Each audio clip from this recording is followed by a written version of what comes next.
ঢাকা সফররত যুক্তরাষ্ট্রের দক্ষিণ ও মধ্য এশিয়া বিষয়ক সহকারী পররাষ্ট্রমন্ত্রী ডোনাল্ড লু সুশীল সমাজের প্রতিনিধিদের সঙ্গে বৈঠক করেছেন। গুলশানে ঢাকায় নিযুক্ত মার্কিন রাষ্ট্রদূত পিটার হাসের বাসায় এ বৈঠক অনুষ্ঠিত হয়। বৈঠকে গণমাধ্যম কর্মী, মানবাধিকার, শ্রমিক নেতা ও জলবায়ু কর্মীরা ছিলেন। বৈঠকে ডেইলি স্টারের সম্পাদক মাহফুজ আনাম, শ্রমিক নেত্রী কল্পনা আক্তার, শ্রমিক নেতা বাবুল আক্তার, জলবায়ু কর্মী সোহানুর রহমান এবং মানবাধিকার কর্মী নূর খান লিটন ছিলেন।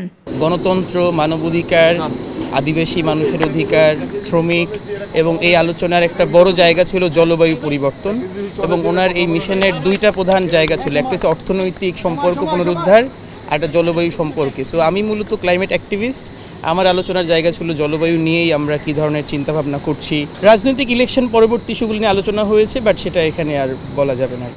এর আগে 2 দিনের সফরে মঙ্গলবার দুপুরে ঢাকায় আসেন ডোনাল্ড লু। বিমানবন্দরে লুকে স্বাগত জানান পররাষ্ট্র মন্ত্রণালয়ের উত্তর আমেরিকা অনুবিভাগের মহাপরিচালক খন্দকার মাসুদুল আলম। রাতে লু প্রধানমন্ত্রী বেসরকারি শিল্প ও বিনিয়োগ উপদেষ্টা সালমান এফ রহমানের নৈশভোজে যোগ দেন।